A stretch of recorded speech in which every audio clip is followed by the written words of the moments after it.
The biggest downfall of most D&D games is that they fizzle out and fall apart. And a one-shot is great to get people into the game and try new things, but they're just very limited. As you know, I like to try things, and that is exactly why I ran a mini campaign last fall. To explore the setting of Ravenloft, or to be more precise, a domain of dread of my own creation. And I tried to mitigate some of the problems of long-running campaigns and one-shots, and in the process found my own little problems. There's some real upsides to running a campaign that is limited in scope. A lot of the people I regularly play with, they are already in a campaign, and they cannot commit to a full new thing that might take on years. But if you propose to them like, hey, let's explore something for 4 to 6 or maybe even 8 sessions, they were very excited about that. Because they get to explore a new world with new characters, but they know that there is an expiration date to it, and after that they can move on with their life or play a new mini campaign. It allows everybody to explore a new setting in detail. While a one-shot might give you a little bit of an insight, it's just impossible to get a feeling for the world. And as a DM, you have to put in a lot of prep work for just one game. Really important for me, obviously, it gives me an opportunity to try new things, new tools, new mechanics, new game ideas. While running this limited campaign, I found some pitfalls, obviously, that hopefully you can avoid if you do something similar, and hopefully I can avoid next time. The biggest issue I had was that I tried to put in a lot of details. Maybe a little bit too much. There were so many references in there or ideas from somewhere else that it was a little bit disjointed and just didn't quite connect for the players. So there were just a lot of loose ends. And then I tried out a couple things at the table. And there's 3 that I want to pick out. One that worked really well was I had a centerpiece at the table.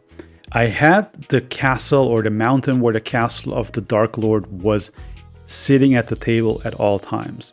It would give them a visual reference of where does all this weirdness come from? Where does this darkness emanate from? But unintentionally, that made the players think that that's where they have to go, which I never intended to. I thought it was just a cool centerpiece to explain the world, but I never expected them to actually get there. It also made it really hard to steer them into a different direction. So while I didn't intend this to be their final destination, it just inevitably happened. I also tried a super fast leveling system where after every session, the characters would level up by 2 levels, which is definitely too much. It just gets overwhelming, and the power creep is just intense, and it's just too much too fast. So I would definitely either dial it down or really keep it at 1 level for this limited campaign. And then I wanted to build this procedural map where neither I nor the players knew what was going to happen next with these hex tiles. I thought every time they walk somewhere, I pull out a card and then, ooh, you're now in a hill terrain.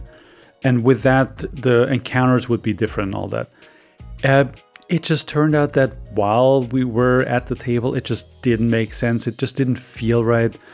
I still want to explore this idea of a procedurally generated campaign, but this idea just kind of fell flat and didn't fit into this campaign in particular. So all in all, I would still recommend that you try this for yourself. There are so many cool settings out there, and exploring them in a handful of sessions I think is a really good idea to get a feeling if you like that, if you want to get into that. And it is also an opportunity to get people to the table that you haven't played with before. And if you do something like this, it's really important to have an idea about the monsters that you want to put in your game.